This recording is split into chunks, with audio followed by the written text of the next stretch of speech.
Who is the person that you need to become so that you can have the things that you want to have and live the life that you want to live? What's up, Active Lifers? Welcome back to the Active Life Podcast. I'm Dr. Sean Pastuch. I'm your host. I'm joined in studio today by Kait. Is your last name Michelle? It's not Michelle. So what's really funny is I go by my first and middle name. Okay. Not my last name. Okay. So Michelle is good or Kait Ann? Kait Ann-Michelle. It's a hyphenated middle name. Got it. Kait Ann-Michelle. I know you. Sort it out. It's fine. This is a fascinating podcast. What I found perhaps most interesting and enjoyable about this podcast is that we spend almost no time talking about what you do for a living. Yep. And while I tried to do that all the time, there never felt like a need to pull into it on this podcast. And I think that you're going to learn a tremendous amount about Kait and frankly about me that you'll have the opportunity to use to make decisions about who you are and who you want to be. So remember, when you listen to this podcast, hit us with that 5-star rating. Go give Kait a follow. Find her in the DM. Thank her for coming on the podcast and sharing her time with us. And if you have the energy for it, share this with a friend. Let's get to the show. Kait, when we were on a walk before this podcast, you self-described as a psychopath. Yep. I want to hear more about where that comes from and why you say it in an endearing, complimentary way of yourself. And then I'll share why. So truthfully, I think if I look at myself in the way that I think and the things that I'm willing to pursue, it's odd to most people. And so obviously a psychopath does not follow the norm. I'm not saying that I'm following it in a negative way, but I do think I don't need people to understand so long as I do. Mm-hmm. Right? Like you have eyes to see a vision that is meant for you to see and nobody else needs to understand that.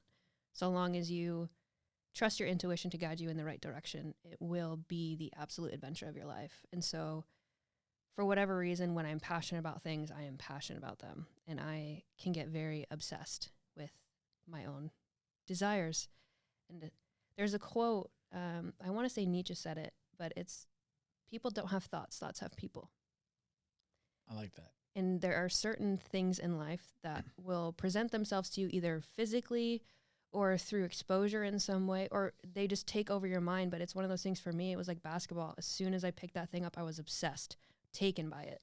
Would watch Kobe, Michael J., like the whole nine. And I loved it. And it gave me purpose for a period of my life. And it helped me understand myself in ways that like sitting with myself wouldn't.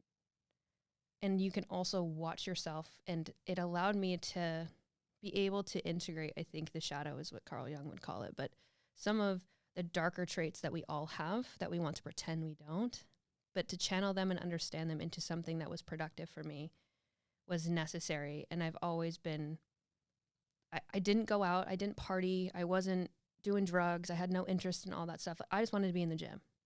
And people thought there was something wrong with me. Maybe there is, but I don't need you to understand. Why do you characterize those as darker traits? Because I think that I only can think of like Star Wars in this moment of like, you have Anakin Skywalker, right? And then you have the Sith, and they both have powers, right? Unique powers. And they're very similar as far as what they do, but how they manifest that is different. I know this is going to get controversial right here at the beginning, but like, it's like Andrew Tate saying that he's an alpha man, right? Or whatever he calls himself, high value, right? And when I look at something manifesting itself in a positive direction, there are traits that we have the potential to use negatively that if you can use to channel that anger, channel that energy that you have into something that is productive, then you have also exercised an element of self-control without trying to shame yourself for that being a part of who you are. It's a part of your genetic being. And so I don't think running from it or compartmentalizing it or pretending it doesn't exist is helpful, right? Nobody wants to, weak humans don't go anywhere. Mm-hmm. Like, so you have to know that it's okay to be aggressive, and it's okay to have standards, and it's okay to be bold, and it's okay to speak when you have something to say. But if you then live your life behind all those negative traits, right, that will manifest into something that is probably psychopathic. So it's I understand that I have anger and resentment sometimes, and I can get jealous and insecure, and all those things. But if I can take that energy that I feel and put it into something that helps me or helps other people, then I'm not dissociating from it or pretending it doesn't exist. I'm just using it to build something that's better. First of all, I want to compliment you right off the bat. I figured it would take longer to get to this, but it didn't. You're extremely articulate. Thank you. Is that something you've worked on? I would say it's really interesting, and this is actually what brought me to the opportunity to even podcast, because I've always been kind of a nerd. I was really ashamed of that being an athlete because those two things didn't really go together. Mm-hmm. So I was the person like on the bus who'd sit in the back with my Beats on, with my book open under my backpack, like as I'm, driving home from a game or something like that. And I had to be good somewhat at speaking because I was always the person that would give the speech at halftime in the locker room. Like, it wasn't necessarily the coach. It was, I have something to say. And I think because I played that role of trying to pull the greatness out of the people that were around me, that I was able to have conviction in what I said, because I meant what I said. I say what I mean, and I mean what I say. And so it was then, not until I would say I started my business, but prior to that, I had been on a few podcasts. But there was one episode that I was a guest on that I got a ton of feedback on. Negative or positive? Or positive. Both? Okay. And what was the podcast? I did it a couple of years ago. I was on, I did a podcast with Jordan Syatt. Okay. And that podcast did really well. And then I had gotten on to a few other, I can't remember the name of the podcast, but Kevin Wathy had me on his podcast. He's one of my good friends, and he does more of like mastermind events, retreats, stuff like that. But he's very into awareness and what it takes to unlock your own greatness. And so my story, I guess, was what he was most interested in. But that got a lot of really good feedback. And he was like, people want to hear what you have to say. And I was like, interesting. So then I started putting out podcasts, and those did really well. I usually interview people, but it wasn't until this last year that I did a few kind of solo episodes, and I would share podcasts where I was being interviewed. So that's the only place I've ever really talked about my story. Regardless, my point being, as far as my ability to articulate myself, over the last year, I've been very intentional to practice. So every video I put out, I listen back to, and I ask myself, if I wouldn't watch that, why the fuck would you put it on the internet? Like, it sucks. Don't post it. Or improve it or revise it, right? I don't have to be negative, but I can say, like, that's not your best. It's not that good. Same with podcasts. I noticed that initially I would say right, like a lot, or like. And so just listening back to that, I knew that I needed to improve not just what I was saying, but being comfortable with pausing and making sure that I'm using the words that fit the message that I'm trying to convey to people. And I think a lot of people get uncomfortable with silence. And so even doing my own private podcast, if I can't pull the word, I'll just sit there until it comes to me. And it's a really good practice of patience, but also really being attuned to what you're trying to say and making sure that not only you understand what you're saying, but the listener can take away what picture you're trying to paint for them as they're listening to you. And I read a lot. I like to expand my vocabulary. I have dictionary.com on my phone, so if I'm reading and I don't know a word, I'll look it up. And then even when I do that, I will then challenge myself to use that word 3 times that day, because I want to make sure that regardless of, I may or may not use the word depending on how complicated it is, but if I understand that, then I'll be able to break down a very complicated piece of language and use 3 or 4 words to convey the same idea.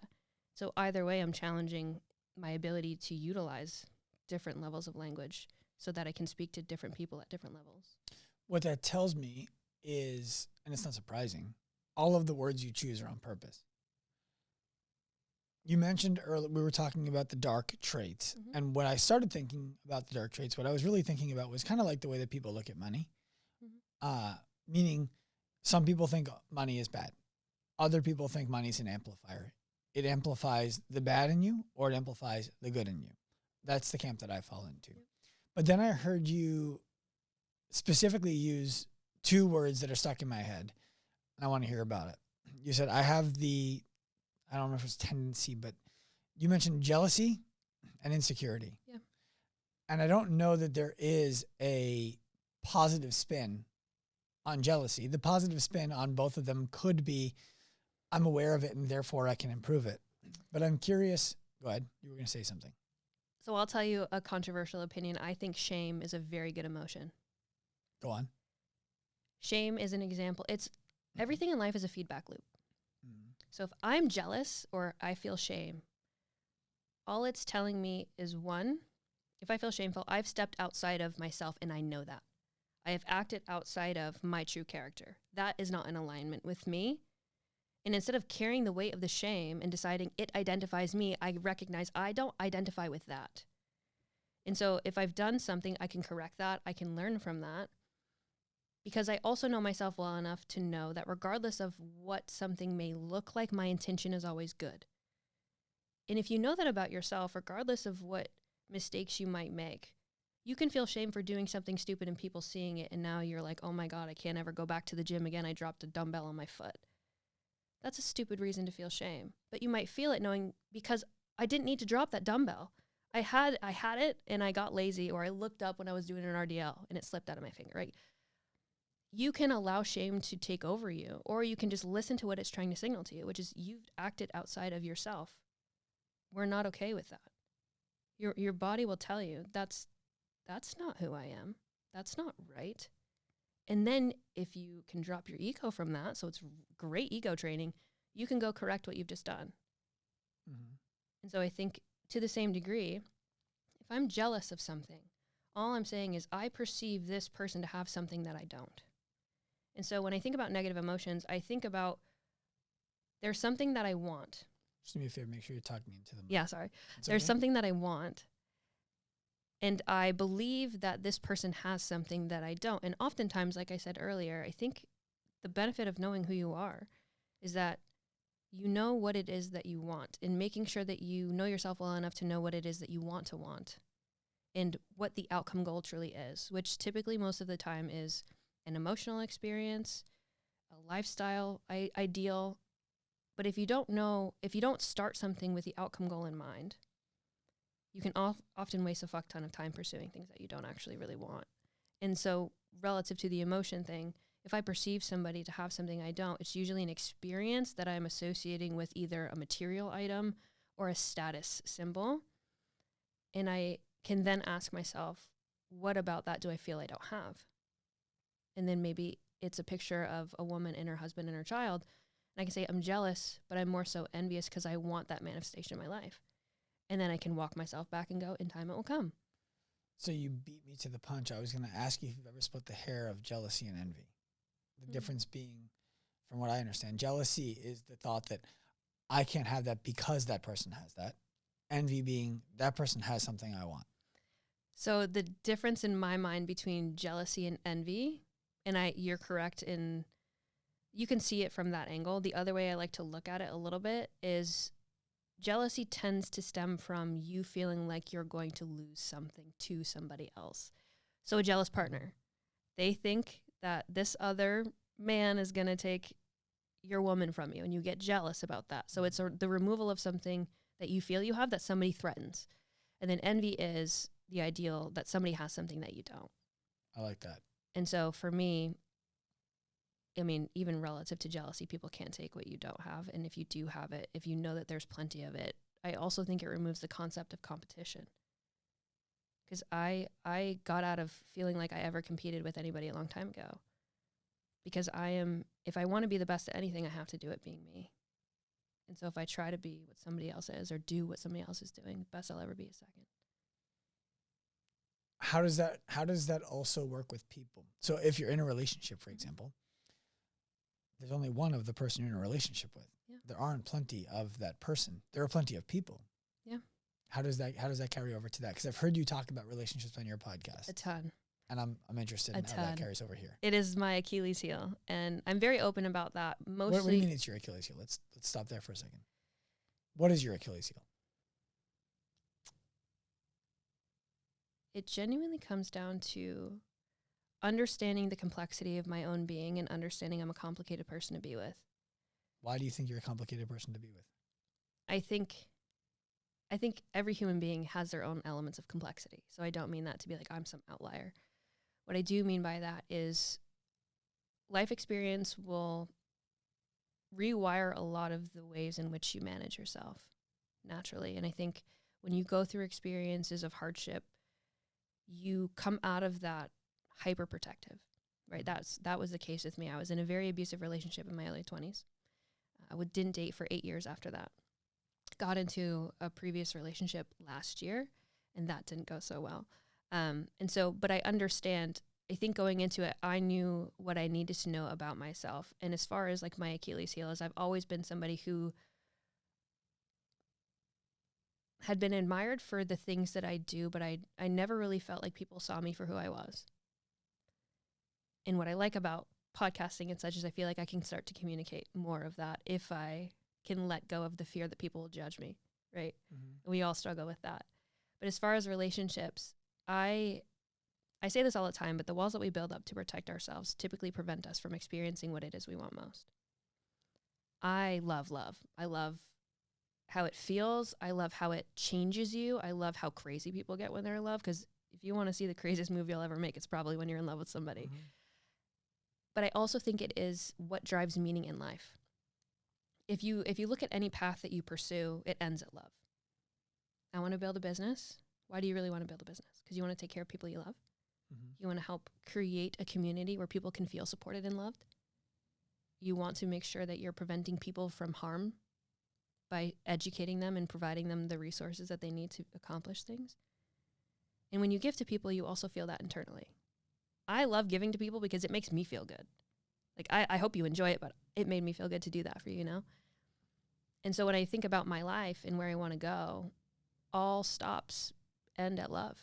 And I think that's truly what gives life meaning to most people. It is the most amazing emotion that you'll ever experience, but it is also one of the most painful. Because when you give somebody the power to make you happy, you also give them the power to make you incredibly sad. Well, I think that there's a difference between giving someone the power to make you something and entrusting someone with the power not to put you in a position in which you have to decide how you want to feel. So when I say give them power, I don't mean that as like a reactive aftermath perception of what happened, as far as like, oh, they hurt me. Mm-hmm. It's more so acknowledging consciously, I'm giving my heart to you and you could pummel it, but I am choosing that. I see. Right. So at the end of it, you end up taking the risk that you can inflict your own pain. But I also think if you're truly going to build something with somebody, you have to be willing to risk that. Agreed. Right? You have to take the bigger risk of an outcome you don't necessarily care to experience, knowing that the potential upside of that could be something that is greater than you can fathom in any given moment. And I feel that way about every goal. Right? I try to weigh the pros and the cons, and I look at what's the risk? Can I live with that if it happens? And if I can, and the upside is something that I truly want, I'll do it. Just tell me what I got to do. Mm-hmm. I love how you ended that. Tell me what I got to do. Because one of the things I've often struggled with is the way I want to be coached and mentored is not the way other people all want to be coached and mentored. There's the idea that let me go back. When I played sports growing up, I was competitive. If the coach, when I was pitching, if the coach ever came out to the mound and started with a compliment, I blacked out. We are so similar. I'm like, I don't need you to tell me what I'm doing well. You're not walking out to the mound because things are going well. Mm-hmm. Okay? Get to it. I don't want to stand here. Tell me what I need to change. Yeah. And I'll change it now. I'll change it right now. People are often surprised when I tell them one of the things I believe I'm uniquely good at is if you show me a better way, the old way's dead. Like right now. Mm-hmm. It's dead right now. Why would I ever do that again? Why would I hold on to that? Correct. And so I immediately implement a better way to live. All the way down to something as simple as gift giving, something as simple as not having my phone out when I'm meeting somebody new. Like, it doesn't matter. The simplest things, I will change it and it's gone forever the old way. Mm-hmm. And people are often surprised by that because they're like, you don't need time to make that decision. What am I going to do with time? I don't have a lot of it. And I think part of that is because in my family, my father just became the first man in 3 generations to reach 70. You know, and I'm like, I can't even say out loud that I plan to live to 100 and believe myself. So instead, I have to say, I'm going to be at my daughter's 70th birthday party because I'm 31 years older than her. But there's urgency, like extreme urgency for me that most people don't understand or can't relate to. If you're asking me questions or fluffing me with a compliment sandwich, I'm insulted because I feel like you don't believe I can handle what I need to hear.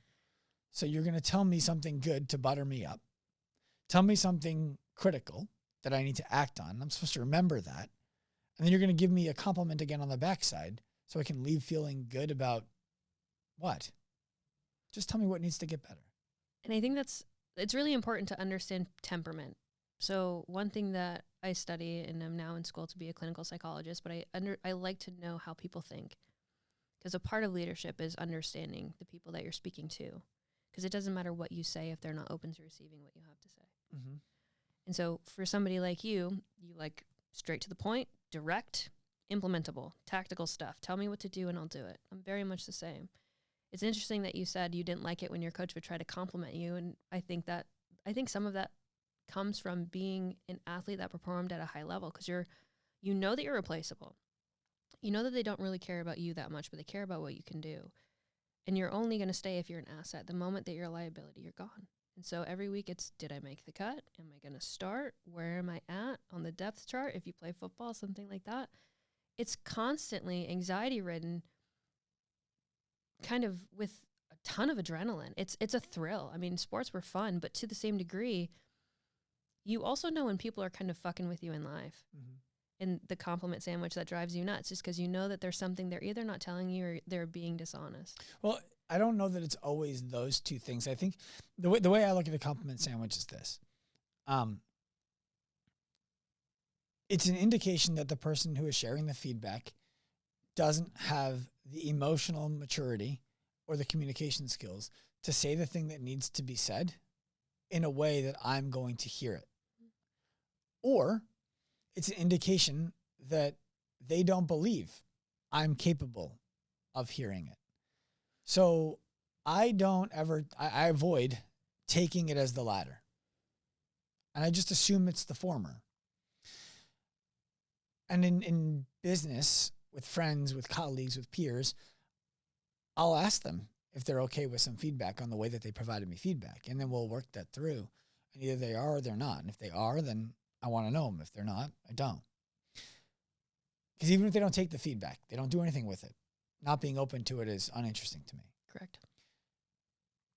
But I wish that there was no need for a compliment sandwich. There is sometimes. I have people who I mentor who, for the first few weeks or months of working together, a compliment sandwich is necessary because the truth is they're not ready. Yeah.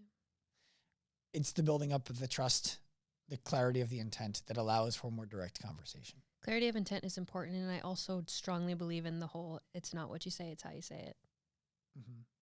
And I think when you're giving people feedback, the most constructive way to do that for me going into a difficult conversation is thinking about how I want this to come out on the other side. Mm-hmm. Right? Like if I want us to work something out and let's say there's something that I'm unhappy with. Well, if I go in making assumptions about why you did what you did and then attacking your character because of what you did, there is no resolution at the end of that conversation. You're pissed at me and I'm still mad at you. Mm-hmm. Whereas if I go into that thinking, I want us to come out better on the other side of this. So what is the exact problem that I'm addressing? So instead of attacking you, now I'm talking about what happened, the behavior or whatever. And then making sure that I don't assume anything. Let me not assume that he just didn't care or wanted to be lazy.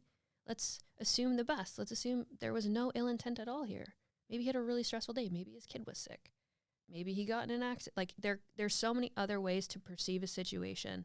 And so just going in, I have no assumptions. I'm not going to assume anything. And I'm going to focus on how I want us to come out the other side of this conversation. Because whenever I have to have a difficult conversation, most of the time, it makes the person and myself stronger because we could communicate to that level. Like, I'm not bullshitting you. Don't bullshit me right now. And let's talk about this, because you're better than that. You can do better than that.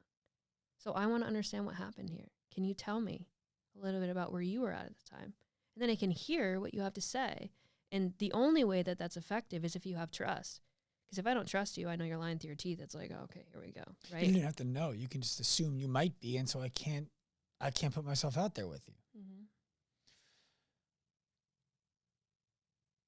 How much of my background do you know besides what we talked about today? And be honest, it's okay. None. Okay. I've told this story many times, and it struck a chord for me when you said it, and it'll be obvious why. When I hired my first real formative mentor, I was really struggling in business and in life, frankly. I was married, but I wasn't present. And my wife had recently told me that she did not want to be a single parent. And she didn't mean that she was going to break up with me. She meant that she was doing everything alone. Mm-hmm. She didn't want that. And I was obsessed with a lot of nothing, working 17-hour days, Monday through Friday, 12-hour Saturdays, and spent Sunday thinking about what I did wrong. I hired this mentor, and he says, so you want to be better at business? I said, yeah. He says, okay. If you want to be better at business, you got to become a better person. And I said, what are you talking about? I treat everybody exactly how I want to be treated. That's the golden rule. He said, you do. And I admire that about you. The problem is that you're a fucking psychopath. No, and most people don't want to be treated like a fucking psychopath. Mm-hmm. And I said, I see what you're saying. Like, I understood. I'm like, yeah, I get that. I see things in some binaries. I go to the extremes. I'm like a dog on a bone. And that's when I learned how to start treating people differently. And then 3 years later, do you know who Jesse Itzler is? Mm-mm. Jesse Itzler is the minority owner of the Atlanta Hawks. Okay. His wife founded Spanx. He founded Marquis Jet. And then he founded Zico Water. Okay. And I was mentoring with him. I was in his house. There were like 7 or 8 other people there. And we were going around talking about who we wanted to be and what we wanted to do with that. And it comes to me, and he's looking for feedback from the room. And he goes, does anybody in this room doubt that Sean's going to be successful at what he's talking about? And no one says yes. They might have, but nobody had the balls to say yes in the room. And he goes, I don't, and I'll tell you why. He's a fucking psychopath. It was the second time in 3 years that a man who I really respected endearingly described me as a psychopath. And in some ways, I wore that as a badge of honor. And in some ways, I was like, okay, well, that's my problem. And it wasn't until 5 years of really working on the thought between stimulus and response, like working on that gap, that I felt confident just saying the thing that came to mind would come out as the thing I intended it to come out as. And it really wasn't until maybe 4 months ago that I even decided, okay, fuck it. I'm going to say what I mean now. I'm not going to say what I think I mean, like I would have 5 years ago before I worked on this. The reason I share that story with you is, first of all, we're twin psychopaths. Yep. About a decade apart. And I'm just fascinated with how well you communicate. And this is going to come across in a way that I don't, I'm not going to preface it. Fuck it. Why do you coach nutrition and fat loss?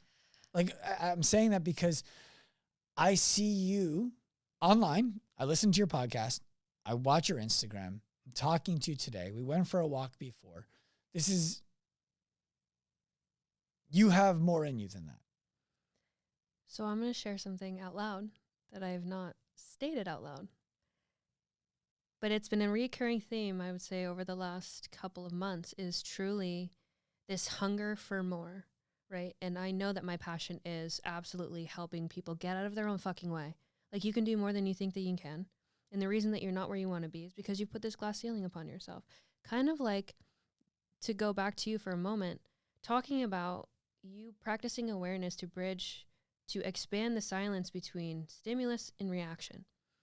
But when you look at, you've probably been that way most of your life, operating in a reactive place, I would say. Oh, yeah. And so when we talk about Yes. people and those types of situations, is the reason that you have, I would say, probably a defensive response earlier before you worked on this, right? Very reactionary. Like, defensiveness is a trauma response. And so the reason that I'm saying what I'm saying about you is I find it very interesting, but it probably took you a long time to move up to that speed. Yeah. So I feel the same way about looking at our own growth paths. And I think the monster, the dragon that I'm trying to slay, the one that I am before right now, I'm questioning my ability to conquer it. And so when you say that to me, and you're not the first, and I very much appreciate you saying that to me because I needed to hear it, it's almost that just be brave for 20 seconds. Like, that's what I tell myself when I feel in a moment where things are hard. Like, even coming here today, you'll laugh. Last night, I was in my bed, like, you just drove to New York. You're going to be on an in-person podcast. Is this your real life? Stop thinking about it. Don't think about it. Kate, what are you doing? Like, you know? And it's because I care so much. I very much respect you. I'm so grateful that we connected. And just even getting to interact with you online, I literally thought to myself, I met this person on Instagram, and I'm going to meet up with them and do a podcast with them tomorrow. Holy shit, what is my life? Like, I just am so grateful for you, but even this opportunity and the opportunity to do this. And I take great responsibility with my voice. That's why I'm very intentional about what I say. And in responding to you, what I don't ever want people to feel is that there's nothing wrong with being a health and fitness fat loss coach. I don't think that whatsoever. But I do think life pulls you in a direction and it gives you a signal, and you have to ask yourself in that moment if you have the courage to take that path. And I'm at that position now where there is so much more that I want to help people do and achieve for themselves, because I aim to be the person that I wish that I had, truly. If I didn't have to, like, you had a mentor very early, it sounds. Wasn't that early. Okay, later in life. Yeah. Okay. I had thoroughly struggled. But there are many messages that I would say I have that I have not given myself permission to speak upon, because I feel as though I'm known as the fitness. What's one of them? The fitness girl. I could probably talk to you about so many different topics. We can talk about culture. We can talk about relationships. All right, so let me go back a step then. I'll help you decide where to go with it. You said something earlier that you keep saying things that are just speaking to my soul. And you talked about when you were on the basketball team, your responsibility was to bring out the greatness in everybody else. Active Life's second core value. They're not in an order of like importance, but I'll explain to you how they read and you'll understand why it's the second one. Is reveal the exceptional in everyone we come across. It's already there. We don't have to develop it. We don't have to make you something. You're already exceptional. It's our responsibility as a company to reveal that, because a lot of people don't know what it is necessarily, or they don't get the opportunity to express it in a way that allows it to shine. The core values are, first of all, live a life that inspires others. Because if you're not doing it, why would anybody want to take any influence from you? Yeah. The way I thought of it was, then someone would say, how do I do that? Well, you reveal the exceptional in everyone that you come across. Okay. And what would that look like? The third core value is relentlessly commit to the mission. Okay. How do I do that? The fourth core value is that balance is only found doing world-class work. And then my thought was somebody holding up like a poster and saying, like this. And then the fifth core value is think bigger. So when you are speaking about all of this stuff, the reason I say I think that you're meant for more than that is with the knowledge in mind that somebody who coaches nutrition is going to hear that and say, what are you trying to say about me? And the answer is absolutely nothing. I believe, and I've talked to a good friend of mine is Joel Cavanero, who owns Level 10 Coaching. Sam Miller, who owns Metabolism what is it, metabolism Metabolism school. That, now. yeah. You know, the number of people in the nutrition world who I have immense respect for, who are fantastic at their job, is not a small number. Mm. And the reason I respect most of them, who I respect the way that I do, is because nutrition is just the bait. It's not actually the hook. I've said to all of them, if it weren't for the fact that we are in the middle of a mental health crisis and a complicated food system that's better at marketing than it is at nourishing, yes, would you be obsolete? And their answer is yes, with very rare exceptions, right? With people who have very specific performance goal, they have a purpose. But most of our society is so fucked right now with mental health issues and with like just being miseducated on purpose by a marketing monster that we need the nutrition industry. And I think that you're uniquely capable of helping people be the person who wouldn't need the nutrition coaching in the first place. Yep. That's why I asked. And what's interesting, and again, I've been kind of on this mindset drum for a long time. And I remember when I first wanted to talk about it, I was told, shut up. Nobody cares about who? Oh, okay. Yeah. Just for the sake of publicity. I don't like drama.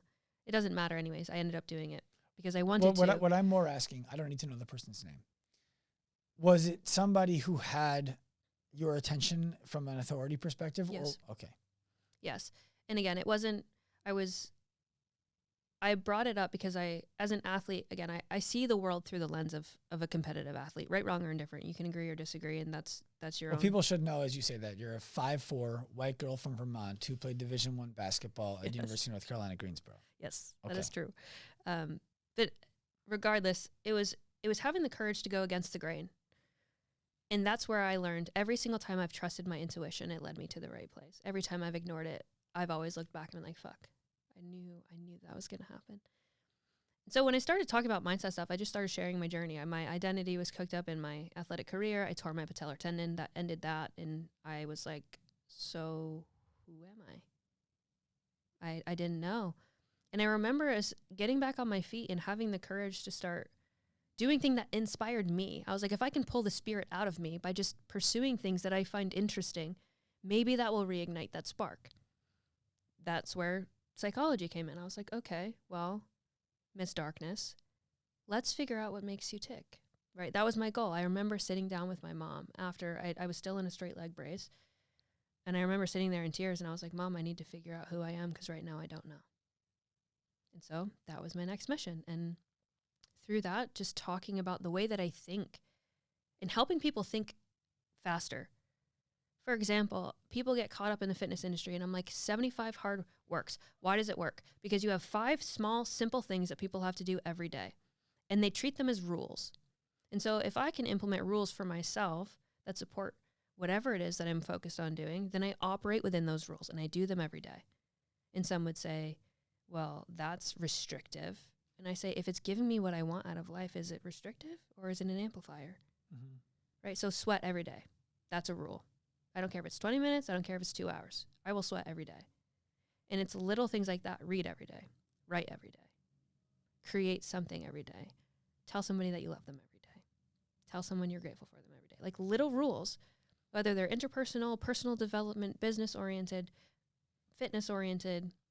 I think if you can construct the roadmap talking about the person that you want it to be, and you think about what would make up somebody like that, what are they intentional about? How do they spend their time? When they're bored, what do they do? When they're stressed, how do they cope with that?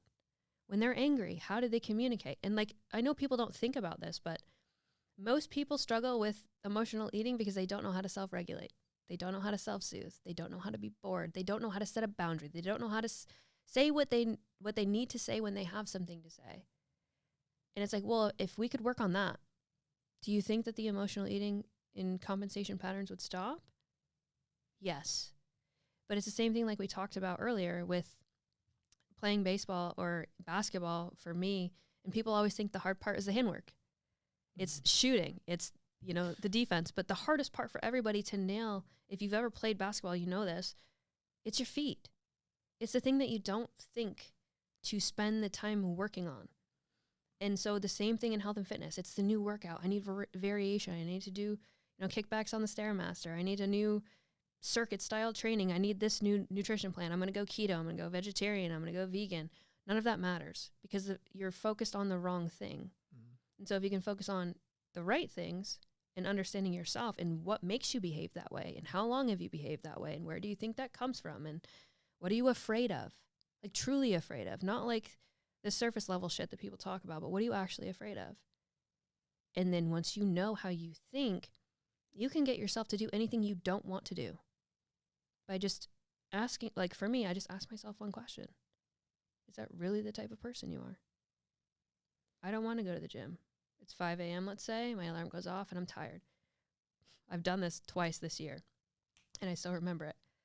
I go to turn my alarm off because I didn't go to bed till, really late the night before or whatever, and I can make the excuse that's totally valid that I'm tired. And I'll roll over, and then I'll think, is that really the type of person you want to be? The person that doesn't follow through with what you said you were going to do. Can I give you the other side of that? Mm-hmm. I love it, by the way. And this is really not intended to be critical of it. It's intended to shine a light on another way to think about is that the person that you really want to be. Yeah. When I was working with athletes, and I worked with Olympians, Olympic medalists, professional baseball players, CrossFit Games champions, all the like, what I would tell them is, if you're working out in the morning, let's say your plan is to work out at 6 o'clock, and we've determined that you need 9 hours of sleep. That means that you have to be in bed no later than 8:30 sleeping because you got to get up at 5:30. Mm-hmm. You got to go to the bathroom, brush your teeth, be ready to work out. If you don't get in bed until 11, I want you to set your alarm for 8. And if you don't have time to work out that day because you had to set your alarm until 8, I want you to look at the reason why you didn't get to work out that day. Not as you decided to sleep in, but that as you decided to stay up the night before. Yeah. It's the accountability and looking out for the best interest of yourself. Yeah. Yeah, and I like that. And I think this is where I'm a little bit tapped. For me, I like putting myself in positions where I can feel the struggle of it because it also builds my confidence in the fact that I can do things under unideal circumstances.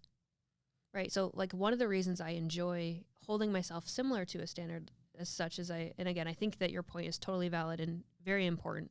It's okay if you don't like it, by the way. No, I do like it, but because I'm going to share how I think, and I just don't want everybody to ever think that what I'm saying is the right way to do things. I'm very transparent about the fact that while I have character traits that have done me well, to the extreme, I'd say that they're actually detrimental.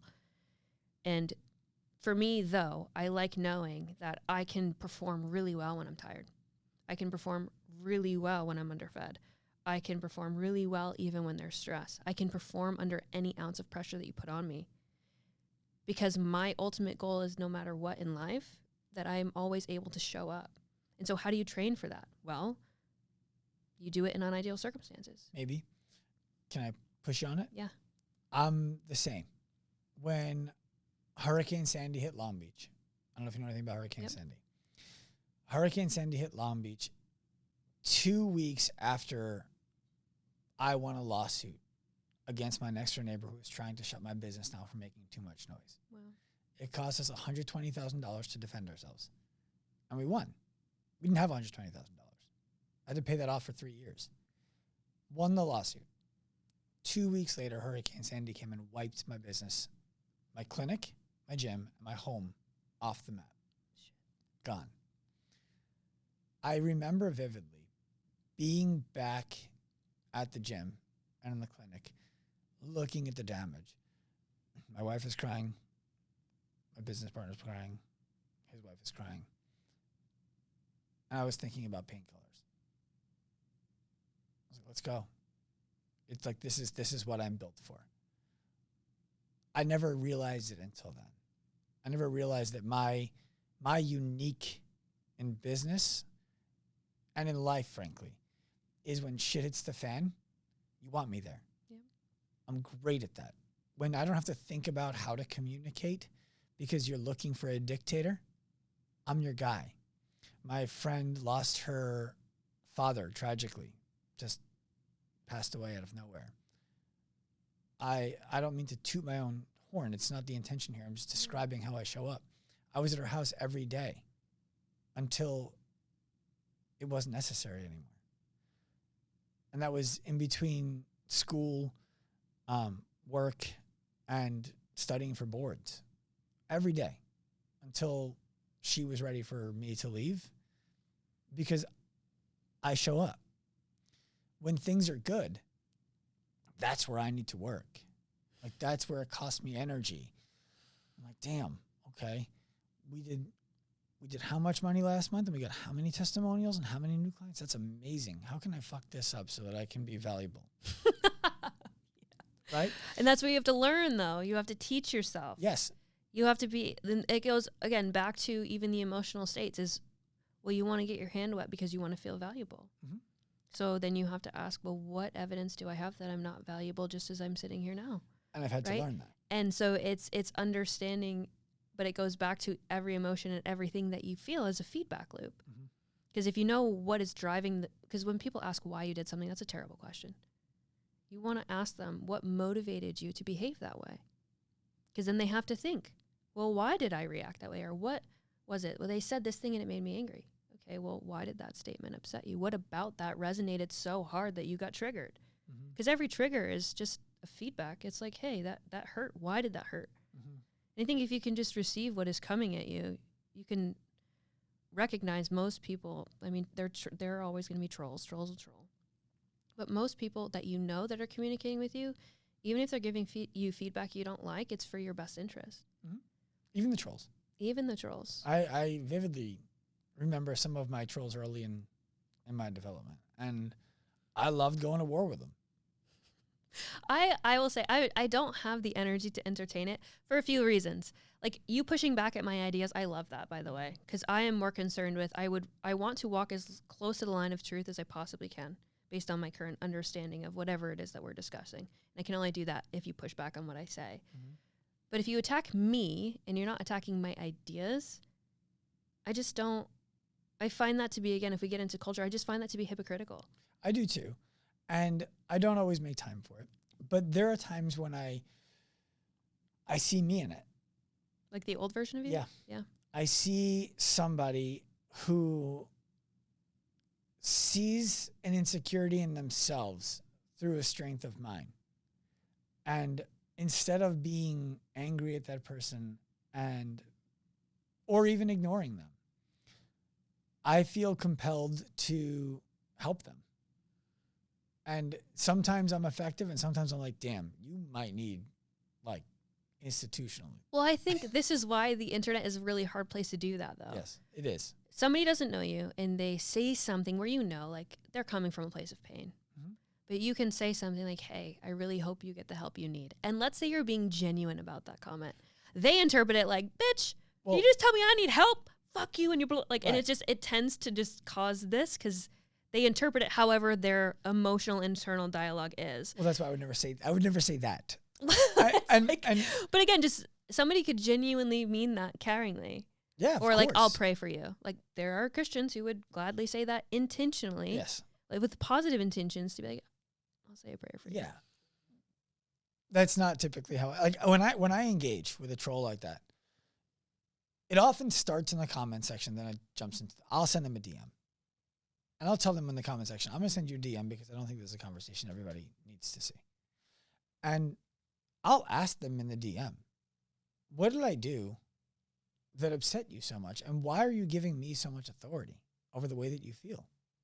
That's how I like to start that kind of a conversation. And I've had people who have there's one guy right now who trolled me so hard.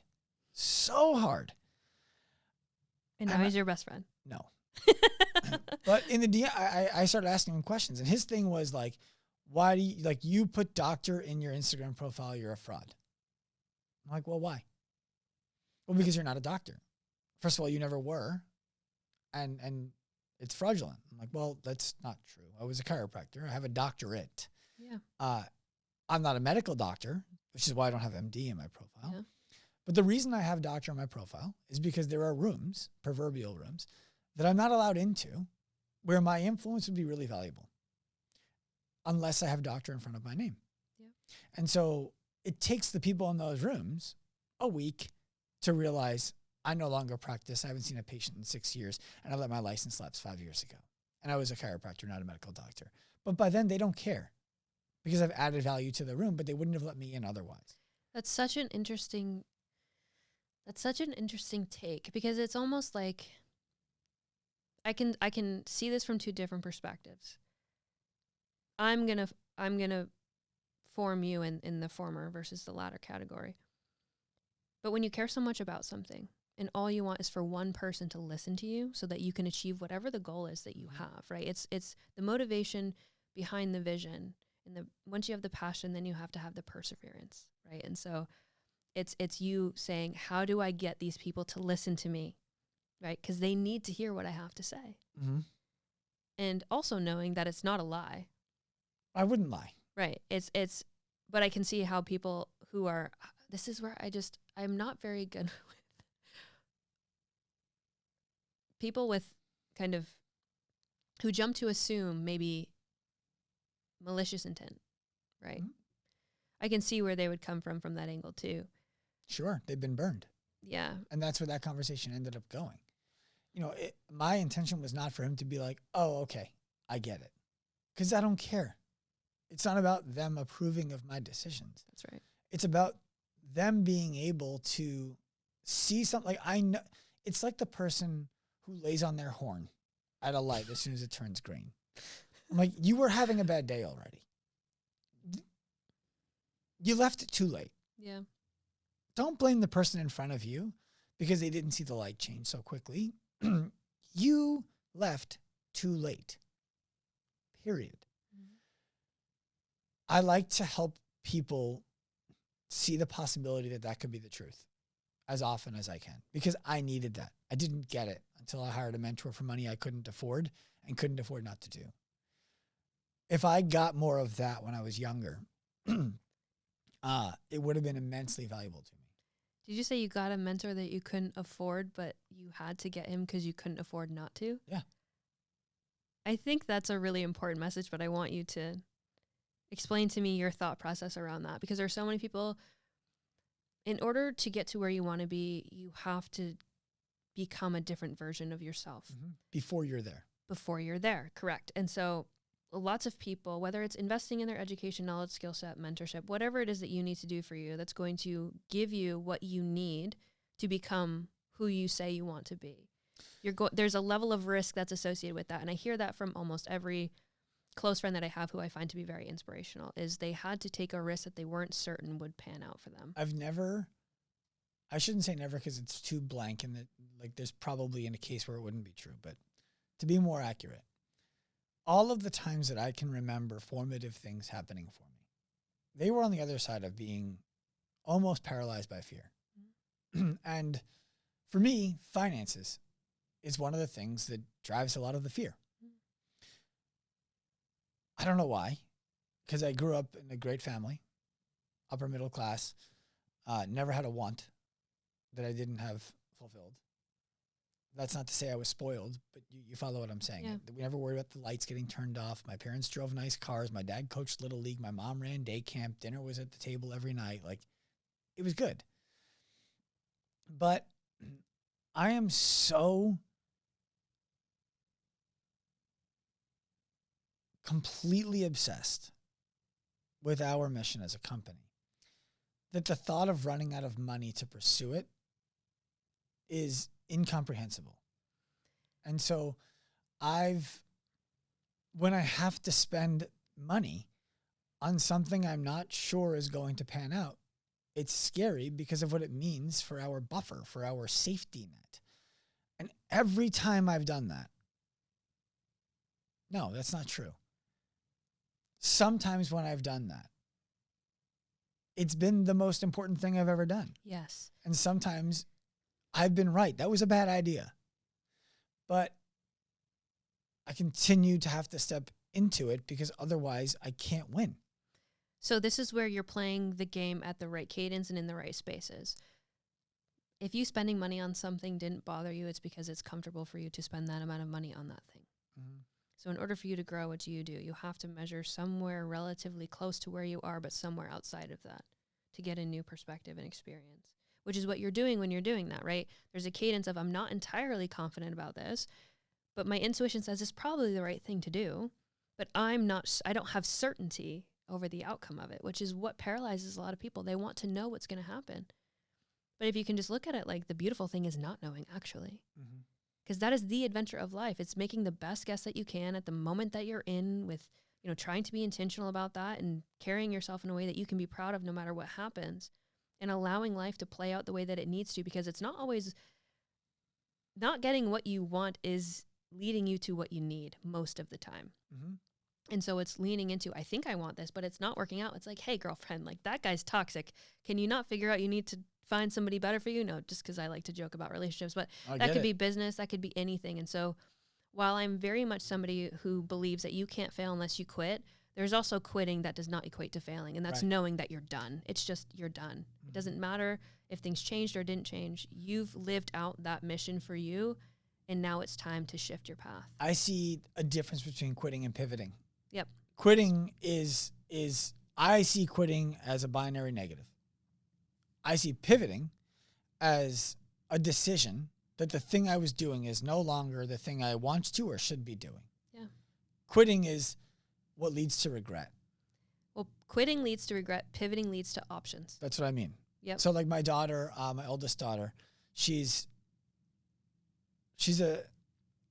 very acutely aware of sensory stuff. Mm-hmm. Like she feels rubbing her skin differently than my other two kids feel rubbing her skin. My middle daughter wanted to get earrings. They're, let's just call it 5, 7, and 9. They're not, but they're in the halves, right? Okay. So middle daughter wants earrings. We take her to get earrings. Youngest daughter, who is like, yippee-ki-yay, motherfucker. That's her. The middle one we get there. The middle one's too scared. She wants to watch somebody else do it. The little one's like, I'll do it. Yeah. So the little one gets the earrings. Then the middle one gets the earrings. Then the big one decides, I don't want to get the earrings. But she did. She did want to get the earrings. So then we left. And we were sitting next to each other at lunch. I said to my wife, I'm like, let's get lunch locally. We were in 2 different cars. I'm like, let's get lunch locally. And my wife understood exactly what I was talking about. Like, I'm going back with her. Yeah. But she needs to feel this. We're not going to force her. We're not going to make her do it right now, but she needs to feel this. So we left. We went to lunch. Sat next to the oldest. We have a really cool bond. And I said, how you feeling right now? She's like, sad. Why? Because I didn't get earrings like my sisters. Are you sad because you didn't get earrings like your sisters? Or are you sad for another reason? It's like, well, I'm sad that I didn't get earrings because I was scared. You know what that's called? Well, like regret. It's your first time you ever felt regret. It's really cool. We talked it through. Long story short, we went back. We got the earrings. Mm-hmm. She was like, that's a day she will remember forever. I find that regret comes on the other side of saying no to something that you want to say yes to, but you're too afraid of. Yep. Elation and success and learning comes from the other side of saying no to something that no longer serves you, but is scary to leave. And this is where, like, there are so many places that you can tie that into, but oftentimes breaking apart, selfishly people stay because their ego is so large. It's like, I don't want to hurt that person. It's like, do you not think that they're going to be more humiliated if you take 3 more years of their life before you tell them that you were out of it 3 years ago? Also, how important do you think you are? Well, that's what I mean. It's like what you said earlier about protecting people's feelings from the truth. Mm-hmm. Who are you to decide that I can't handle it? Right. And so I very much agree with that. But the other thing that I will say, going back to something that you said earlier, you said, I don't know where it comes from because you have a thing for money and providing, is what you said. You said you grew up in a house where you grew up in a good family, successful, supportive, upper middle class. And you're like, I don't know where it comes from. But I would ask, what example did your dad leave in your family? And I wonder what type of man that he was. And if you I don't know, because I'll let you answer that before I go on with further speculation, but I'm just genuinely curious a little bit about. I'll tell you before I answer. You can feel free to remove any fear that you have to ask me the question you're trying to ask me. Well, I'm just wondering if your dad was somebody who stepped up to the plate to really be somebody that you idolized, so much so that you either see your father as a super good man and he's the type of man you want to be, and he always made sure that you were taken care of and your mom was taken care of, and so you're like, that's the standard. Mm-hmm. That's how I honor my family bloodline. I know a lot of men focus on honor and respect. Or if he was somebody who was the exact opposite of what you want to be. He was definitely more of the former.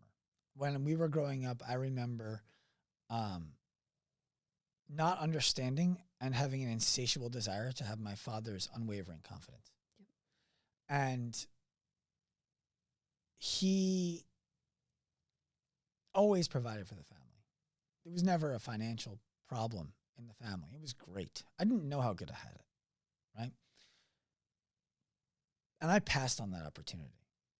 Before I decided to take this ridiculous road of entrepreneurship, I got offered a job working in the financial district of Hong Kong that would have made me a millionaire before I was 30. And I turned it down because the person who offered it to me wasn't somebody I wanted to be. I didn't want to make my money the way he made his money. I thought he was reprehensible. I had no respect for the person. But he saw that I could sell my face off. And I would have, according to him, been a millionaire by 30. Mm-hmm. I turned it down, came back to New York, raised money from friends and family to open my first gym, my first clinic. Got the wrong insurances on that business, lost it during Hurricane Sandy, and have never been able to repay the investors on the business in the first place. That's my biggest regret in business and in life. I didn't actually have the balls to tell anybody this until April of this year. And the first time I told it, I just broke down. I was going to say, yeah. I had a dream that my daughter was in her 60s or 70s, whatever. I was gone. I was dead.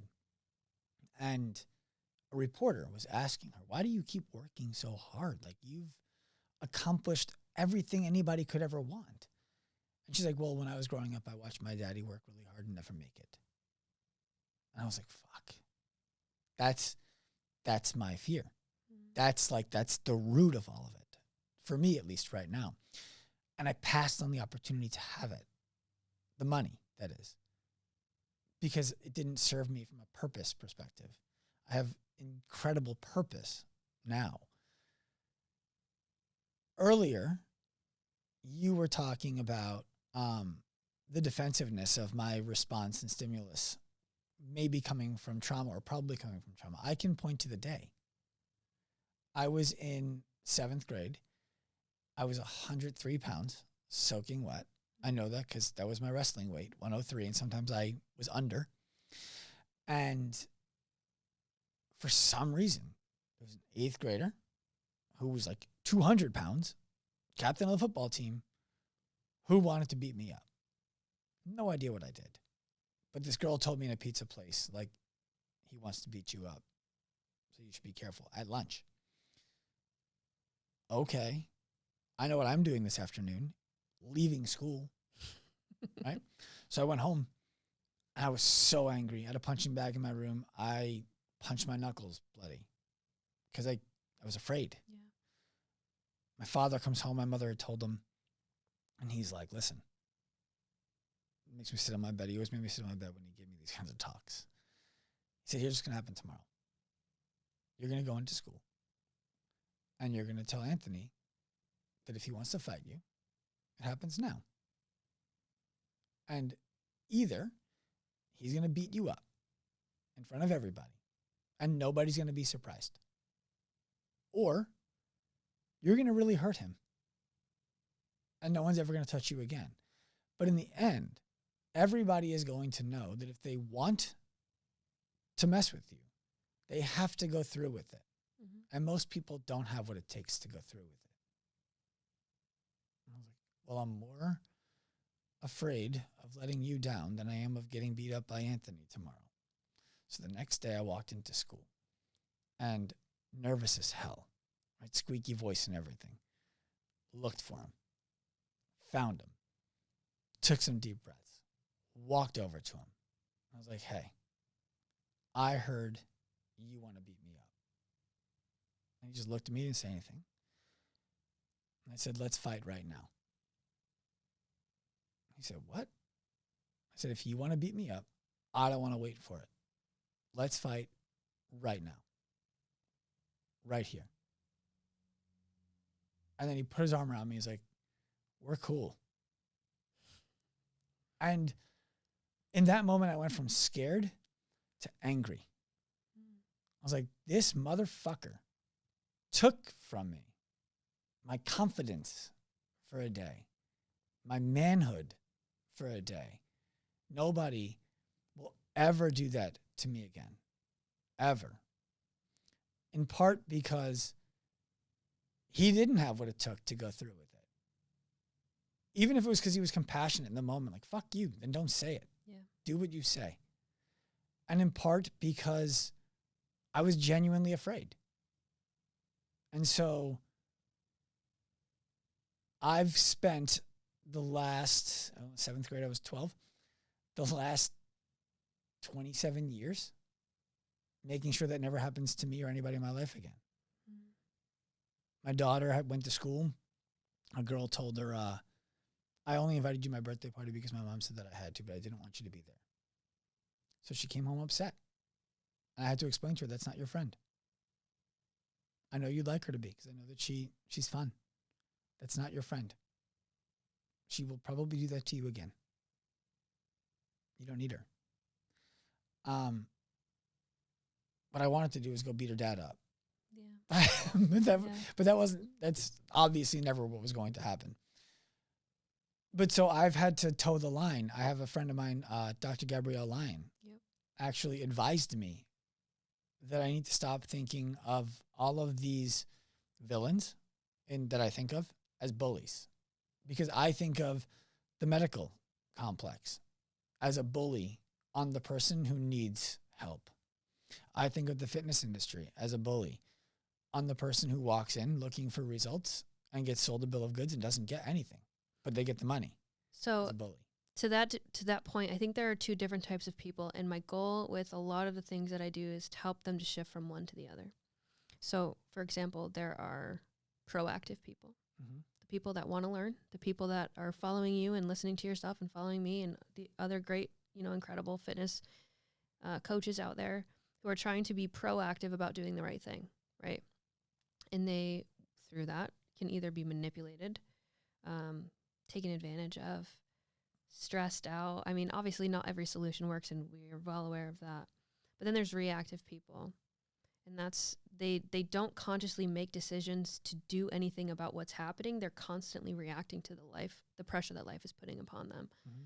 And so to your point about bullies, I think the only way I'm never going to beat the bigger boss, right? So I'm not competing with them. But if I can support people in thinking things through differently and making sure that they know mentally what is required of them to achieve those things, they can withstand the bully, right, to come out on the other side better and not having the pain of somebody beat them up per se. And so I agree with you that you can see things that way, but I try not to get into the weeds and fight that fight.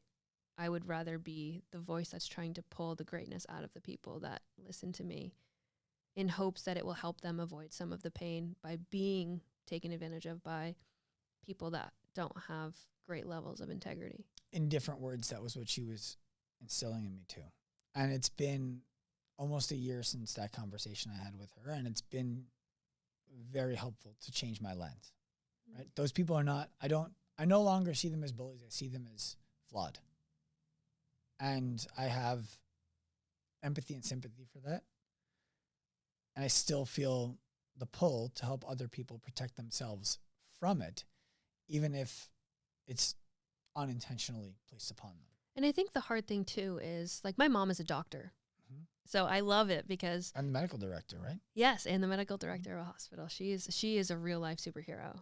I love how you talk about her, by the way. Every good part of me is my mom, for sure. But with regard to that, what I think, and I always try to get people to think about things not in black and white terms at all, because everything in life is a spectrum. Every industry, no matter what industry it is, there are going to be some really good players that have really good moral compass and really good intentions and integrity and a solid vision. And there are going to be some shitty, malicious people that are looking to manipulate you for their own gain. Mm-hmm. And that's anywhere. And so instead of trying to focus on that, I try to focus on connecting with people like you, people that are good, people that have good intentions, that want to put good information out there, that want to help people in different ways. Because even if you and I, while we're in a similar industry, I would never consider us to be competing.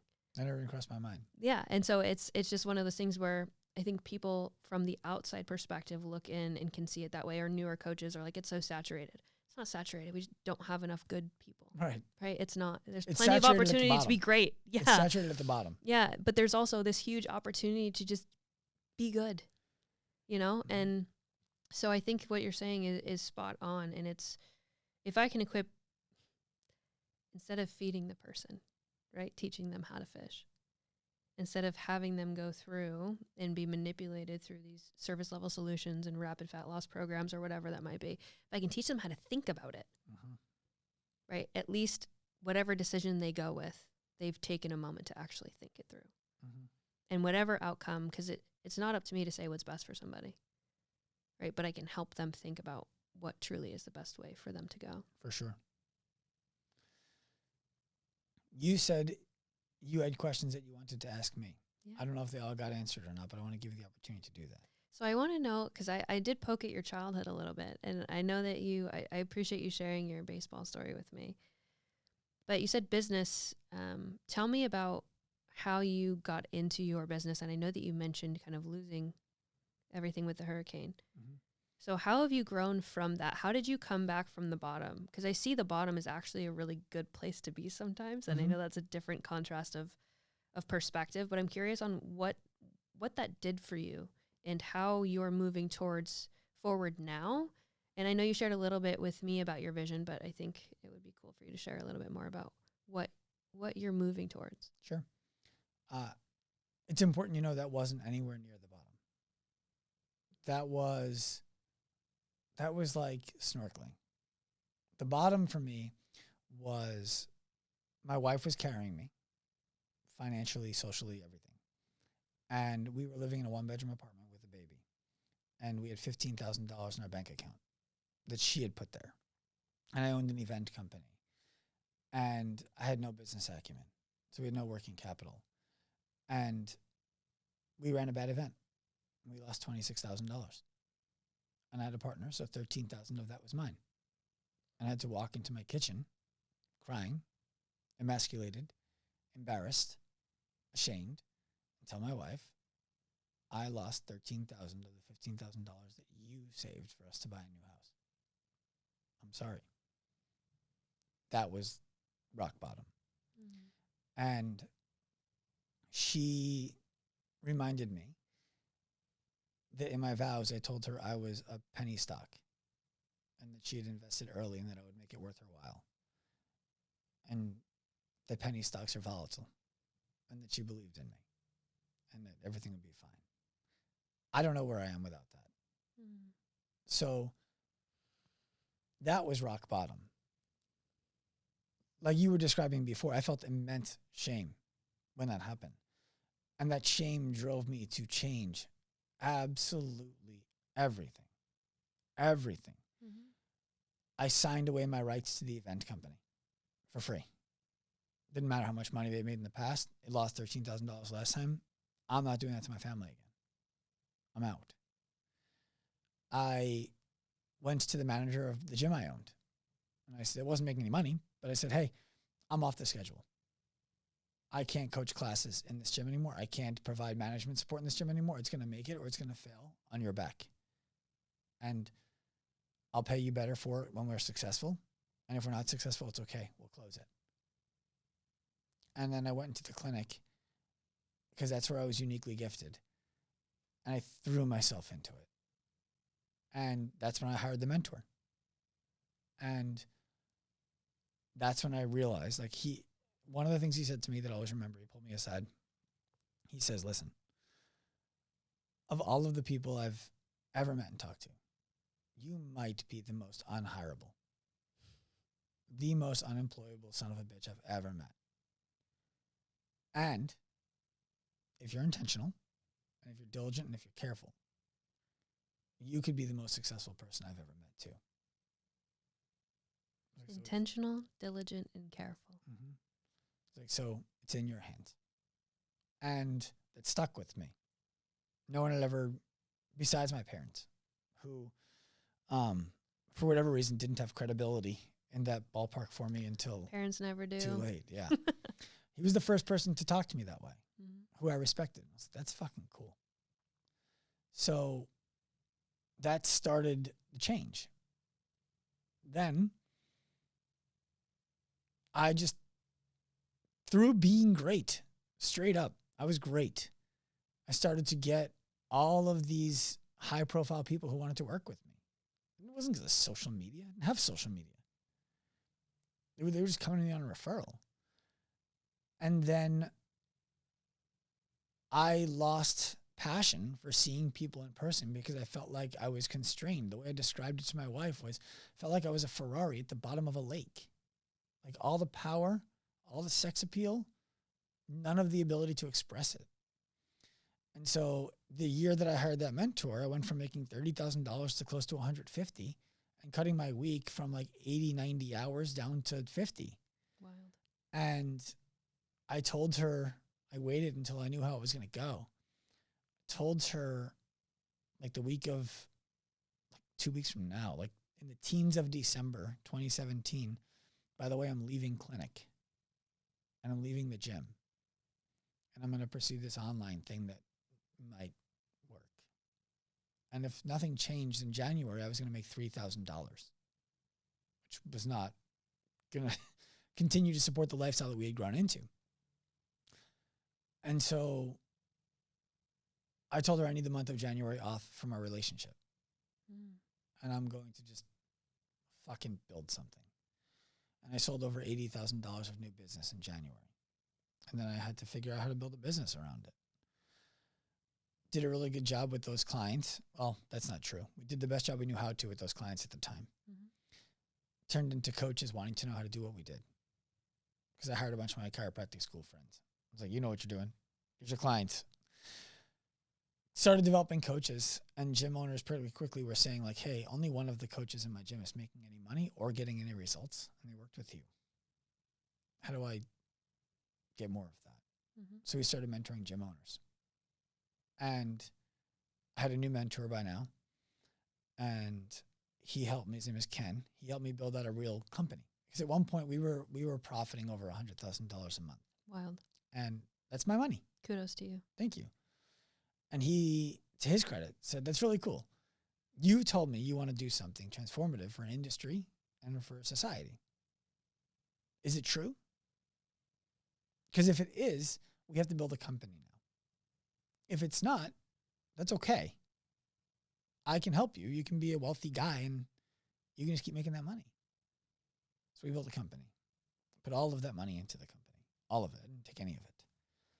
And built a team. We have 36 people now on my Monday morning messages. And we saw that our clients who we were mentoring could only go so far with their businesses before the constraint of fear around finances and identity were too much at risk. So in January of this year, our team held my feet to the fire and we opened our flagship, which I just took you to down the block, to prove the concept and to test new processes, theories.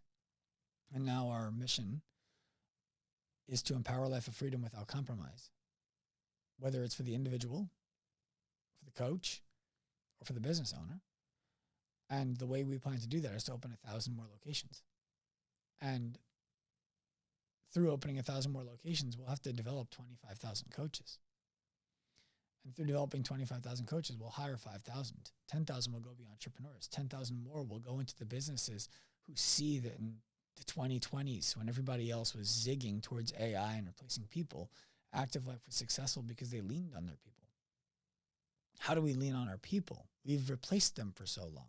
And they're going to come to us for help with that. and the other 10,000 people who don't want to be entrepreneurs, who didn't get hired by us, are going to go work in those companies and make them better. That's the vision. I love that. And it's such a good testimony. I like that your mentor challenged you, right? Because that says a lot about your character. And no judgment. It's just a definite contrast between types of people. Those who say they want something but don't, and those who truly want what they say that they want. Mm-hmm. And it's in knowing, like I kind of circling back to what I said earlier, it's knowing what you truly want. Mm-hmm. And then as you grow through things, it's impulse control the whole time. Right? That's the scary part, really. It's you don't want to miss an opportunity, but you want to make sure you take the right opportunity. And so you have to filter through opportunities and decision making to make sure that the path that you're taking is the one that will not only bring you fulfillment in the process, because it's not always fun in games, and it does take a long time for most people. So you have to enjoy what you're doing, but you also have to have the tactical strategies to bring on either the who matters sometimes more than the what, really, but to bring on the right team and then set them with a vision. And leadership, again, it comes down to your ability to lead your team, but also trusting you to lead yourself. Yeah. I think a lot of people get terrified to do things because they don't trust themselves to do them. Yeah. And then they don't trust other people because they never trusted themselves. Correct. And I was in that camp. There were months that we were hemorrhaging money. Like it was really scary for me. And I remember Ken pulled me aside and he's like, hey, what are you doing about this? I was like, I don't know, man. He's like, good. You're not supposed to. You're the vision guy. You have a fantastic implementer on your team who is probably also worried about this because she knows. Have you ever thought about giving her control over what to do about it? I was like, I would love to give her control over what to do about it. But I don't know that she would want that. I don't want to drop that burden on somebody. So he's like, well, why don't we get on a call, the three of us? So we got on a call, the three of us. And her name is Mary. So Mary, if you're listening, I'm talking about you, you know this. She said, I was already worrying about this, but I couldn't do anything about it. So I would like to be the person who does something about it. Please, yes. So I gave it to her. And within a few months, we were back to being in a safe zone. And it's so freeing for me to be able to hand something like that off and to focus on the vision. And that is, yes, what gets you from A to B won't get you from B to C. Right. And that's where you have to be, do, then have, like you mentioned earlier. But that takes courage. Some of it's like, I don't know if I can just be the visionary, and I don't know if this person wants that position, if it's too much stress on them, and am I giving them too much autonomy? And then obviously you might worry about, are they making the right decisions? Well, the fear for me was, how much does she know? Mm-hmm. And is she going to be overwhelmed by this news? And is she going to feel compelled to take it on, even though she doesn't actually want to and feels overwhelmed by it, just to please me? Mm. And then I landed on the same thing we talked about before. Who the fuck am I to judge it? Correct. Just trust her and ask. And so that's how it got to where it is. That's absolutely astonishing. And I'm proud of you. That's a hell of a story. Thanks. It's a hell of a story. We're just starting it. It's going to be cool. It's going to be really cool. What you're doing here, for those of whoever's listening, this hasn't been here, you should. What you're doing, I think, is incredible, and I can tell you're passionate about it. I'm curious. I know that I asked you earlier, and I think this is actually really important for the audience to hear, so I'm going to bring this up again. We were walking, and you were talking about baseball, and I asked you, how did it feel when it ended for you? Because for me, it was catastrophic. It was like Right. was like here, but not here. When in your answer, and I want you to say it, but tell me again how you felt after taking the time, trying to put on some size, coming back, and then walking away from that. What was that like? The context of the story was that I got 2 Division I offers to play at Quinnipiac and Towson. And those didn't serve my ego. They were not big power conferences. I got a bunch of offers to play Division II and Division III. I didn't take any of those because that certainly wasn't feeding my ego. Right. Right. So there were a bunch of kids in my high school who I didn't really respect, who got waitlisted or denied to go to the University of Maryland. I didn't have grades as good as them or SATs as good as them, but I wrote a damn good fucking essay. Mm. And so I got in. I was like, you know what? I don't really know where I want to go. I'm going to go there because they can't. That's the truth. It's the most immature thing ever, and it's the truth. So I got there. I tried out for the baseball team. My thought was, coach is going to, where did this kid come from? How do we miss him? But he didn't. He cut me. And he told me, you're not big enough. I like all these things about your game. You're just not big enough. So I said, okay. So I spent 2 years getting bigger, learning how to, learning exercise. This is where my entire world of fitness education started. This is the kernel of it. Came back junior year, 20 pounds heavier, all muscle. There, my skin was oh man, it was thin. Okay. I got cut again. And again, because I wasn't big enough is what he told me. But what I realized after I got cut was I didn't get any better at baseball. I just got bigger.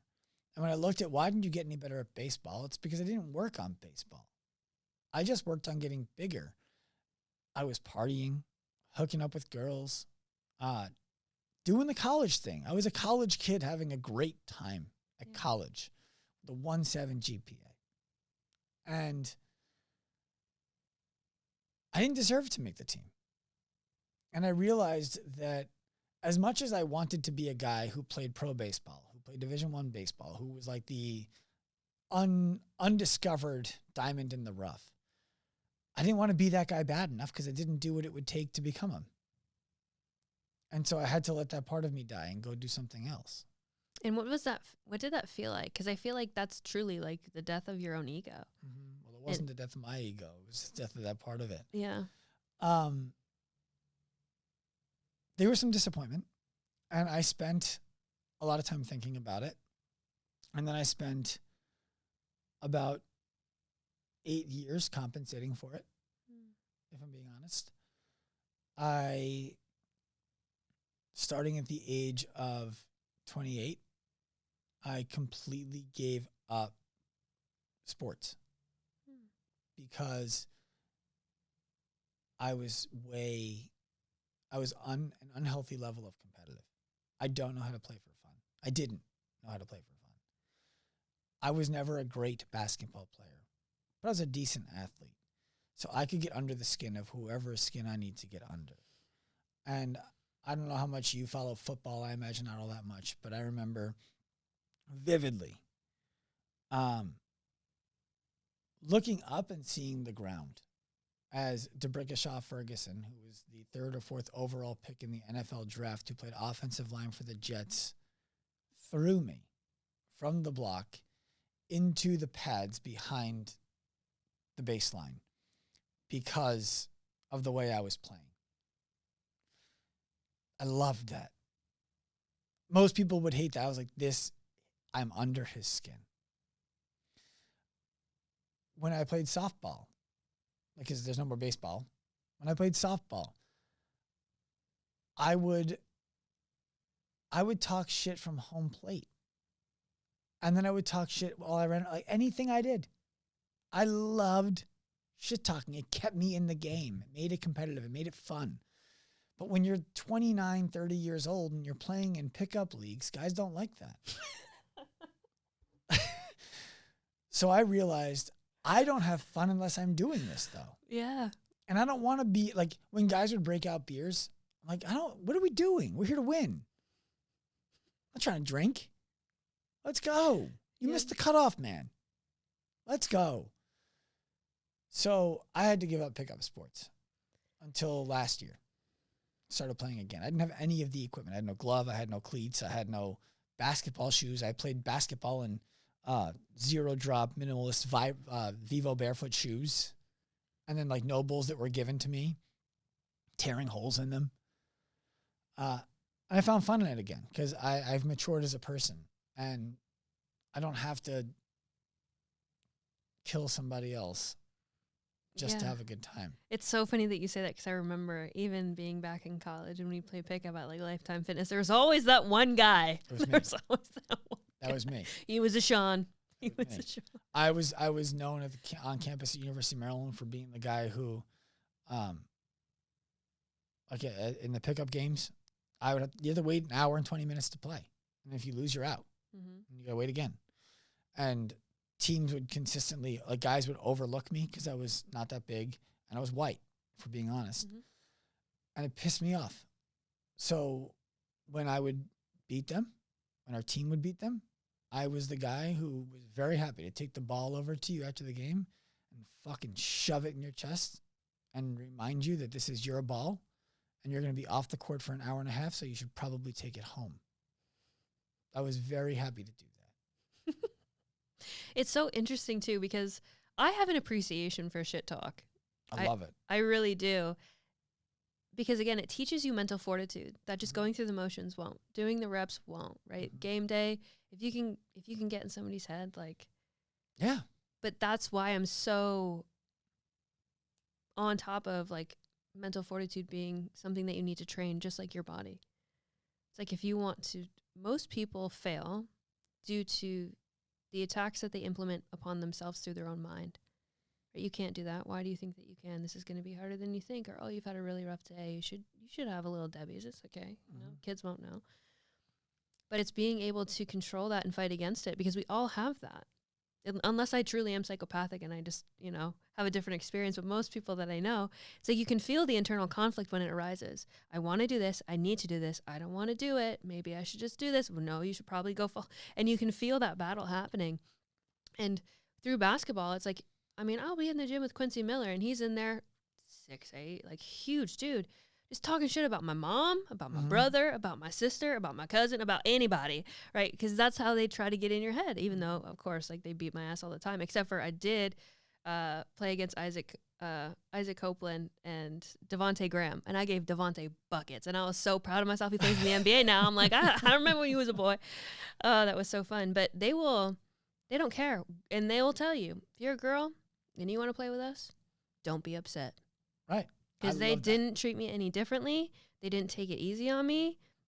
First black eye I had was from playing pickup ball, but you get up and you learn from that and you protect your freaking face. But it's black eye. I thought you said black guy. Oh, no, black eye. Black eye, ladies and gentlemen. Black eye.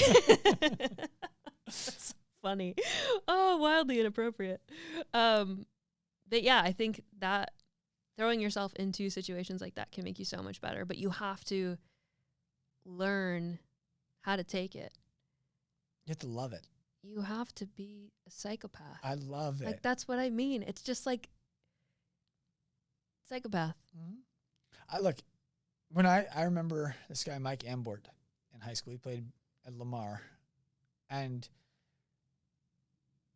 I challenged him. It was one of these things where, like, he kept fouling balls off on me. I'm like, damn, this guy's good. I'm just going to throw the best thing I have at him. And I told him before I threw it. I was like, Mike, I'm fucking tired of this. I'm coming at you with the best thing I have. And he just smiled. He stepped back into the box. And I threw a fastball as hard as I could throw it, right where I wanted it. And I heard the ball fly as he hit it. Like, you just heard as the ball flew towards the fence. Mm-hmm. He hit a line drive that was 8 feet high, 300 feet. Wow. Hit the top of the fence, ended up with a triple. I just tipped my cap at him. Yep. Like, you win that one. Yeah. I love that game. But I also think this is where people don't understand, and again, not every athlete is like this, but mature athletes, if you and I step onto the court, I'm going to say the worst things you've ever heard. Just to try to. But as soon as we step off the court, I can shake your hand and be like, all right, I can give you a little slack there. Like, you did all right. But that's the fun part about sports. Mm-hmm. It's like, I know that people watch the games, and again, there are some shit players that truly are just malicious. But most of the experiences that I had, where as soon as some of the guys would fucking bust my ass, they tell me I did a good job. Mm-hmm. You're getting better. Yeah. You're getting better, right? Yeah. My strength and conditioning coach used to call me Mighty Mouse because he thought I was tiny but mighty. And so, like, that was my nickname because I was always really strong for my size. That's so funny. Then again, they'll just fuck with you. Be like, all right, Mighty Mouse, go ahead. Like, one of my best friends, his name is Ryan Duffy, he was playing a pickup game. And you know when there's a pickup game going, you go out and you shoot some layups while the ball's on the other side of the court? Mm-hmm. He stole a ball and was on a fast break by himself, and I was taking layups on the other side. And like, I got in the way of the play. Like, fuck, I'm sorry, man. And he's like, get out the fucking court, Mighty Mouse. Because I was wearing a tank top. I was pretty stacked, and I had big ears. And he was calling me Mighty Mouse because of my ear. And I was like, and I chirped back at him. And then we ended up pledging a fraternity together like a month and a half later. And now we're really close friends. But I love that. Mighty Mouse, psychopath. We got a lot in common. Twins today. Yeah. Is there anything else that you wanted to know? When my last question for you would be, if you can go back to talking about, it sounds like the mentor that you had left a really good impression upon you to change the way that you perceived yourself or perceived the world. For somebody that's listening to this that might be a previous version of you, what takeaways do you have that you would wish to instill upon somebody who is where you once were? It's not about you, and it's all your responsibility anyway. Like the things that other people are doing are because of what they want. It's not because of how they want you to feel. It's how they want to feel. And so stop taking it personally. It's about them. It always has been, it always will be. It's your responsibility to decide how you want to receive that and what you want to do about it. As soon as I understood that, I forgave everybody. Yeah. I actually went on a 2-year apology tour. I called 40 plus people and apologized to them for areas of our relationships that I could have done a better job. Finishing with my business partner, who I had lost complete respect for. We split. It was ugly. I lied for him. And then he treated me in a way that I didn't appreciate. I wanted nothing to do with apologizing to him. I didn't even know what I did wrong.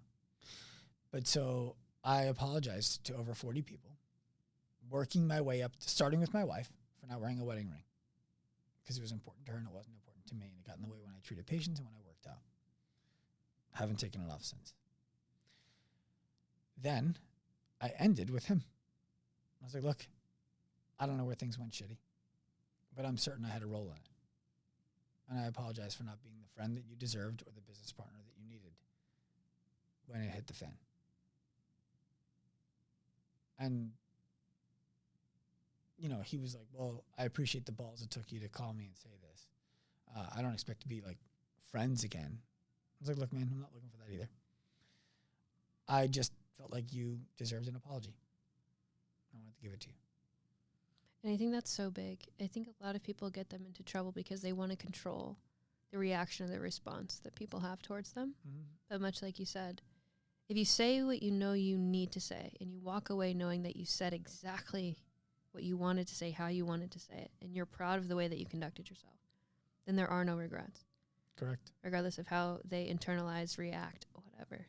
No expectation. It was not for him. It was for me. That was I'll tell you, one of the biggest things I had to let go was expectations. Stop expecting yourself from other people and stop expecting things to go the way that you think they're going to, because they're never going to. Mm-hmm. Never. And I think that people struggle with two fundamental things: permission and acceptance. Accept what you can't change. Can't change people. Mm-hmm. Can't change your genetics. Can't change your height. Can't change, a ton of stuff. So focus on what you can. And then if you want to do something, give yourself permission to do it. Who cares what people think? Who cares if they laugh at you? Who cares if you look stupid? Who cares if you failed? Guess what? So is everybody else. Nobody just likes to talk about that. Mm-hmm. Or do it afraid, do it scared. Like I always say, ready is a lie. You just show up, you take a deep breath. You need to be brave for the first 20 seconds. That's what I tell myself even before we sat down today. So the first 20 seconds are always the hardest when I'm nervous. And as soon as you get into the flow of it, it's like, everything's cool. Kait, I appreciate you coming and sitting down with me today. I'm really impressed by you, and I enjoyed speaking with you. I learned a lot, and it made me think a lot, which is cool. I appreciate you having me. This has been fantastic. You're welcome. Turn pro.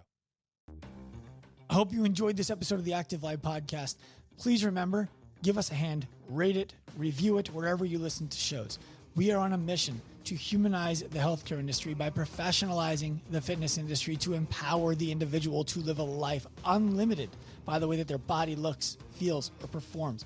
If you are inspired by that mission and want to jump on the wagon, find us anywhere. Active Life Professional on Instagram, Active Life RX on Instagram. Come to me personally at Dr. Sean Pastuch. We want to welcome you onto the train. We want you to be a part of the mission. We want to offer you the opportunity to pursue this right alongside us. We're inspired by your effort, and we hope to help you in your journey. Turn pro.